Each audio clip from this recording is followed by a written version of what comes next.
everyone, my name is Jen. I am the teen librarian here at the Grandview Heights Public Library, and I'm coming here to do book talks with you. We're going to do these every Thursday at 2 during summer reading club time. And speaking of summer reading club time, check out our website. We are doing online summer reading club through an app called Read Squared. Lots of people are already signed up and started. We just started this on Monday, and it's really easy to use. We've got videos online to help you if you need it, so I recommend checking that out. I'm going to talk about books for grades 4 through 12. So that means there's going to be stuff from our teen area in the basement. The basement's usually where you'll find me after school, if it were normal times. And also our juve area, our juvenile fiction for grades 4 through 6. We're going to have fiction and nonfiction. Our fiction, it's a pretty small collection on both sides, what we call high interest nonfiction. And it's exactly what it sounds like. It's stuff that we think that you will be interested in reading cover to cover. It's really engaging nonfiction, good biographies, lots of really great stuff. So we'll go ahead and get started. This first book is pretty timely. It's called This Book is Anti-Racist, 20 Lessons on How to Wake Up, Take Action, and Do the Work by Tiffany Jewell. And this also is exactly what it sounds like. There's history in here, there's lots of good information, good suggestions, and so if you are interested in being more anti-racist, this is a great place to start. I think this is actually great for anyone in upper elementary school all the way through adults. There was lots that I learned as well. So a really wonderful primer. Something that I can't seem to get enough of this year also is graphic memoirs. So this is the story of Omar Mohammed as told and illustrated by Victoria Jameson, who has written other graphic novels like Roller Girl, which won a Newbery Honor, and All's Fair in Middle School. And this is the story of Omar. He is a refugee in a UN refugee camp in Kenya. He's Somalian. And it's just him and his little brother, Hassan, who is disabled, and he has to take care of Hassan. So he can't go to school, and that's a really big problem for him because he wants to be a social worker for the UN and help refugees when he grows up. And of course he can't do that if he can't go to school, but he also has to take care of his brother. So this is his time, the 15 years he spent in the refugee camp. And I really could not put this book down. It was really a really good story. I highly recommend this. Moving on to fiction for grades 4. Both of those are we have them in our section for grades 4 through 6, but of course I recommend them for anyone who's interested in them. For fiction for grades 4 through 6, this is the first book in the Ranger's Apprentice series. This is an older series that has sort of been a little under the radar but continuously popular for a long time. And this book is about Will. He is an orphan living in the king's castle with lots of other orphans, and he's awaiting his sort of career assignment. And then he finds out that he's been tapped to be a ranger's apprentice, to become a ranger one day. This is sort of an elite army that's even beyond the king's army in the kingdom that he lives in. It's almost a little bit like a secret society. And this is his story. The series, I think, has 12 books, and then there's a spin-off series, so if you like it, there's lots there for you to keep reading. Yeah, that's just a really great fantasy series. Fantasy is my bread and butter, so you'll hear me talking about fantasy with extra gusto. This next book, George, is not fantasy, but I still really loved it. And this came out a couple of years ago, and it's about George, who knows that even though the world sees George as a boy, knows that inside that she's really actually a girl. So this is a really sweet intro to, and also a really affirming book for kids who might be gender non-conforming. And it's a great intro for people who are interested in finding out what the experience of a young person who is gender non-conforming, what that looks like for them.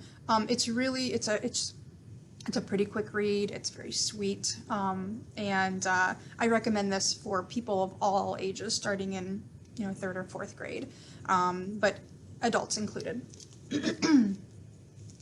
And then the final grades 4 through 6 book that I'm going to talk about is a mystery. And I think summer is really great for mysteries. I don't know what it is about summer, but tends to be when I read the mystery books that I choose. And this one is one that I loved, and it was actually recommended to me by Rachel, another librarian here. And everyone I recommended to absolutely loves it. So the series is called Lockwood and Company by Jonathan Stroud. And he wrote the Bartimaeus trilogy, which you may have read. The Screaming Staircase is the first one. And this is a series set in London. 50 years prior to this book starting, ghosts have started to appear in London, and people don't really know why it's happening, where it's coming from, but kids are the only ones that can see the ghosts, really, in order to help them move on. And so a lot of kids are employed as sort of ghost hunters, and that's what the series is about. But it actually goes deeper than that, because it's a 5-book series, and it goes into why are they here? Where are they coming from? Why are they increasing in number? Because they increase in number over the series. And I will also be honest that the book is a little bit, especially this first one, is a little bit creepy and scary. Actually, it's kind of a lot creepy and scary. I mean, it is still in our grades 4 through 6 section, so it's nothing over the top, but if you do not like scary books or creepy books, then this book is not for you. But it has a wonderful story, so I recommend this book if that kind of thing is up your alley. We're going to move on to teen nonfiction first. And the summertime in general is a really great time for people who are interested in writing, kids who are interested in writing. They get a lot of writing done in the summer when they don't have their studies to focus on. And right now, of course, we have even less things to do outside, and so I'm anticipating even more kids writing. So these 2 books are in our teen section. It says this is not a writing manual. That's the title of this, by Carrie Majors. It says Notes for the Young Writer in the Real World. And so even though it is not a manual, it is still a really good book to read to get started if you're interested in writing and want to know more about writing. And then this is actually written by Allie Carter. She has written a lot of good teen fiction. And so you may recognize her name. And this is also about writing a book. And there are contributions from all kinds of different authors that are pretty well known. Rachel Caine, Cassandra Clare, Zoraida Cordova, Melissa de la Cruz, all kinds of pretty well-known authors. So this is a good one to pick up if you're thinking about writing a book this summer. More nonfiction. This is a biography of Esther Earl. So some of you may be familiar with The Fault in Our Stars, the book written by John Green. It was made into a movie. It was really, really popular when it came out. And this is, so the book is actually based on a true story. And this is Esther Earl. It's based on Esther Earl and her story. So this is her memoir. So if you liked that book, if you liked This Fault in Our Stars, or just liked the movie, then I think this would be a great book to pick up this summer. And then another graphic memoir, and of course, the memoir about this person would be a graphic memoir. This is a graphic memoir of Stan Lee, who of course was one of the driving creative forces behind Marvel in its early days. Created Spider-Man and all sorts of other really great Marvel characters and series. And so this is his memoir, and of course it's in graphic novel format, right? So if you liked the books, comic books, or even just the movies, this is something for you to check out. Moving on to teen fiction, I have 2 picks that I recommend. This one actually I just finished and I was really excited to talk about. This book is called Solo by Kwame Alexander, with help from Mary Rand Hess. And Kwame Alexander is actually also a really well-known author. He wrote the book that won the Caldecott this year, which is a book that it won for its illustrations, but he wrote the text for that. And he's also won the Newbery for his book, The Crossover, that's in juvenile fiction. He writes in prose, so they're pretty fast reads, but prose has a lot of power. So even though it's quick, it's not what I would call an easy read, because there's just a lot packed into that, those little pages in verse.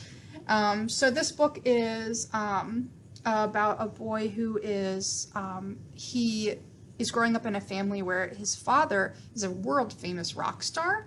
And that is, as you'll see in the book, very hard for him. There are lots of problems with being the child of a really, really well-known rock star. And so he finds out a family secret that he wants to know more about, and it takes him on a journey. And this is about his journey. And it's also the actual, the main character is also an excellent guitarist. So if you like music, especially guitar music, this would be a good one to pick up. And then the last book I'm going to talk about is called Scythe. It's also really pretty atmospheric, and I recommend it for summer especially, but really any time of year. It's a trilogy. This is the first book in the Scythe trilogy. Neil Shusterman is really great at writing books with premises that are really kind of pretty fresh, they're usually dystopian, and they're just pretty different than what else is out there in the dystopian genre. So Scythe, you can see there's a Grim Reaper on the cover, and Scythe is set way in the future when death has essentially been conquered. We are so technologically advanced that people do not die from injury or illness or accidents anymore, really. So in order to keep the population in check, there are people throughout the world called scythes, and they glean. They have to glean a certain amount of people per year to keep the population in check. And gleaning basically means killing. It means ending their life. So that's obviously a really intense and heavy job to have. There's a lot of training. You get tapped as an older teenager, and this book is about two Scythe apprentices. And their journey to become, hopefully, scythes, and what this means. But then there's this really big overarching theme throughout the three books, that even though this is really adventurous in nature, there's a lot to think about. It gives you a lot to think about in the nature of death. It's a pretty heavy topic, but despite it being a heavy topic, like I said, it's very adventurous. So it's I don't think it's too heavy for a summer read. So those are all my books for this week. I look forward to sharing some other books with you next Thursday at 2 o'clock as well. So have a great week. Bye-bye.